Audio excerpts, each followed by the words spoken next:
اعوذ باللہ من الشیطان الرجیم بسم اللہ الرحمن الرحیم السلام علیکم۔ آن حضرت صلی اللہ علیہ وآلہ وسلم جب مبعوث ہوئے تو توحید کے بعد سب سے پہلا حکم جو آپ صلی اللہ علیہ وآلہ وسلم کو ملا وہ نماز کا تھا۔ ارشاد ہوتا ہے یا ایھا المدثر قم فانذر وربک فکبر، اے لحاف میں لپٹے ہوئے اٹھ اور ہوشیار ہو اور اپنے رب کی بڑائی بول۔ رب کی بڑائی بولنا یہی نماز کی بنیاد ہے۔ اس کے بعد رفتہ رفتہ یہ نماز تکمیل کے مدارج طے کرتی ہوئی اس نقطے پر پہنچ گئی جو روحانی معراج کی آخری سرحد ہے۔ آپ نے سونے والوں کو جگایا، بھولے ہوئوں کو بتایا، انجانوں کو سکھایا اور خدا اور بندے کے ٹوٹے ہوئے رشتے کو جوڑا۔ گوشت پوست کے، سونے چاندی کے اور اینٹ اور پتھر کے ان بتوں کو جو خدا کی جگہ کھڑے تھے دھکیل کر نیچے گرا دیا۔ صرف ایک نماز دنیا میں باقی رکھی اور خدا کے سوا ہر ایک کے سجدے کو حرام کر دیا۔ اسی طرح آپ کی تعلیم کے ذریعے سے نماز کی اصل حقیقت دنیا میں ظاہر ہوئی۔ آپ صلی اللہ علیہ وآلہ وسلم نے اہل عرب اور دنیا کی بت پرست قوموں کو نماز کا طریقہ بتایا، اس کے ارکان و آداب سکھائے، مؤثر دعائیں تعلیم کیں، عیسائیوں کو مخلصانہ عبادت اور ایک خدا کی پرستش کا حکم دیا، یہودیوں کو نماز کے خضوع و خشوع، راز و نیاز اور اخلاق و اثر سے باخبر کیا، اور انبیاء عالم کی نماز کو اپنے عمل کے ذریعے سے شکل و صورت اور روح و حقیقت دونوں کے ساتھ ناقابل تحریف اور غیر متغیر وجود میں بخش دیا۔ حکم ہوتا ہے حافظوا علی الصلاۃ، یعنی نمازوں کی نگہداشت کرو۔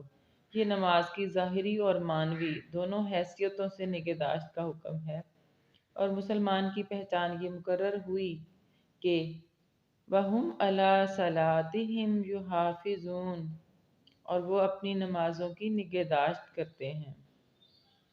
خود آن حضرت صلی اللہ علیہ وآلہ وسلم کو حکم ہوتا ہے کہ خود بھی نماز پڑھو اور اپنے اہل عیال کو بھی اس کا حکم دو، اور اس نماز پر جس کا مکہ کے قیام کے زمانے میں ادا کرنا بہت مشکل تھا، پوری پابندی اور مضبوطی کے ساتھ جمے رہو۔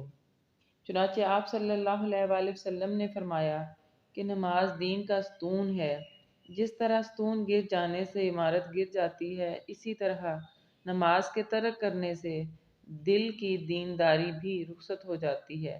طائف کے وفد نے جب مدینہ منورہ آ کر صلح کی بات چیت شروع کی تو نماز، جہاد اور صدقات سے مستثنیٰ ہونا چاہا۔ آپ صلی اللہ علیہ وآلہ وسلم نے دو پچھلی باتوں سے مستثنیٰ کر دیا، لیکن نماز کے متعلق فرمایا جس دین میں خدا کے سامنے جھکنا نہ ہو اس میں کوئی بھلائی نہیں۔ آپ صلی اللہ علیہ وآلہ وسلم نے یہ بھی فرمایا کہ نماز دل کی روشنی ہے۔ اپنی نسبت سے آپ صلی اللہ علیہ وآلہ وسلم فرماتے ہیں نماز میری آنکھ کی ٹھنڈک ہے۔ ایک تمثیل میں آپ صلی اللہ علیہ وآلہ وسلم نے فرمایا انسان آگ میں جلتا رہتا ہے اور نماز سے وہ آگ بجھ جاتی ہے۔ یہ محبوب ازل کے ہجر و فراق کی آگ ہے، اور نماز آب زلال ہے جو اس آگ کو سرد کر دیتا ہے۔ آپ صلی اللہ علیہ وآلہ وسلم فرماتے ہیں کہ کفر اور ایمان کے درمیان امتیاز نماز ہی سے ہے، کیونکہ ایمان اور کفر دونوں انسان کی اندرونی حالت سے تعلق رکھتے ہیں جس کا اظہار اس کے اعمال ہی سے ہو سکتا ہے۔ مسلمان کا وہ عمل جس کے دیکھنے کا دن میں متعدد دفعہ لوگوں کو موقع ملے نماز ہی ہے۔ عین اس وقت جب جناب رسالت صلی اللہ علیہ وآلہ وسلم کی زندگی کے اخیر لمحے تھے اور فرض نبوت کے آخری حروف زبان مبارک سے ادا ہو رہے تھے، آپ صلی اللہ علیہ وآلہ وسلم فرما رہے تھے نماز اور غلام۔ نماز کی لفظی حقیقت خدا سے درخواست اور التجا ہے، اور اس کی معنوی حقیقت بھی یہی ہے۔ آن حضرت صلی اللہ علیہ وآلہ وسلم نے بھی نماز کی یہی تشریح فرمائی ہے۔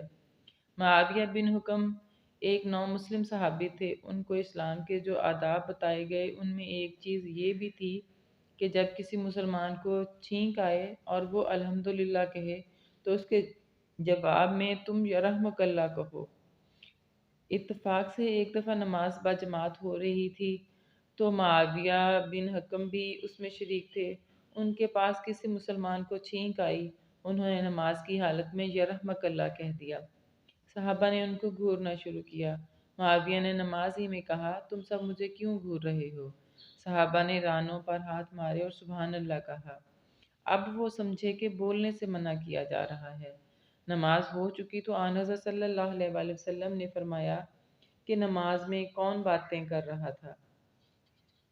لوگوں نے معاویہ کی طرف اشارہ کیا تو آپ صلی اللہ علیہ وآلہ وسلم نے ان کو پاس بلا کر نہایت نرمی سے سمجھایا کہ نماز قرآن پڑھنے اور اللہ کو یاد کرنے اور اس کی پاکی اور بڑائی بیان کرنے کا نام ہے۔ اس میں انسان کو باتیں کرنا مناسب نہیں ہے۔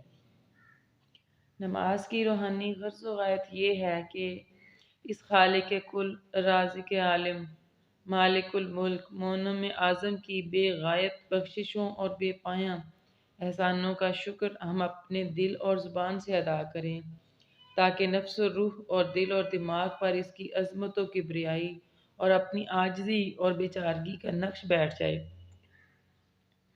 اس کی محبت کا نشہ رگ رگ میں سرایت کر جائے، اس کے حاضر و ناظر ہونے کا تصور ناقابل زوال یقین کی صورت میں اس طرح قائم ہو جائے کہ ہم اپنے ہر دلی ارادہ و نیت اور جسمانی فعل و عمل کے وقت اس کی ہوشیار اور بیدار آنکھوں کو اپنی طرف اٹھا ہوا دیکھیں، جس سے اپنے برے ارادوں پر شرمائیں اور ناپاک کاموں کو کرتے ہوئے جھجکیں اور بالآخر اس عمل سے باز آ جائیں۔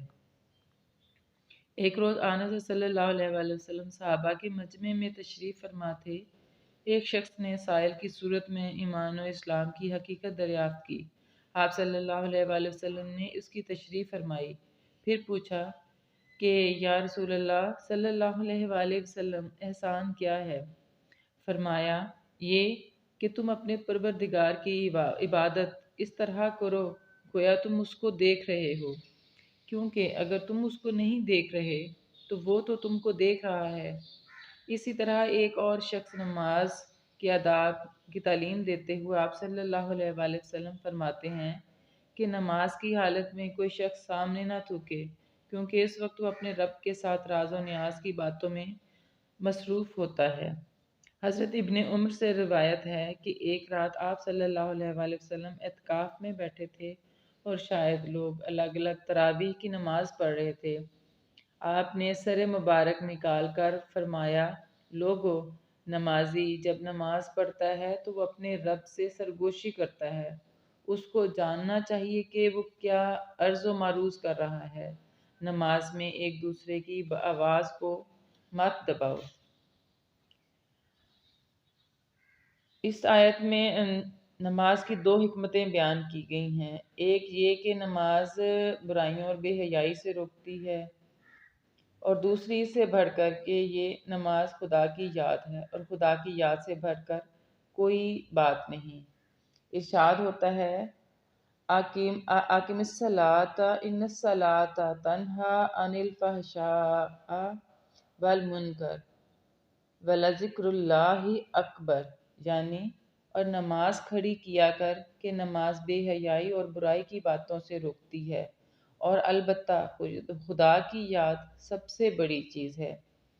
بے حیائی اور برائی کی باتوں سے بچنے کا نام تزکیہ اور صفائی ہے، یعنی اس سلبی حالت کی یہ ایجابی صورت ہے جس کا حصول انسان کی منزل مقصود اور حقیقی کامیابی ہے۔ صدق اللہ العظیم۔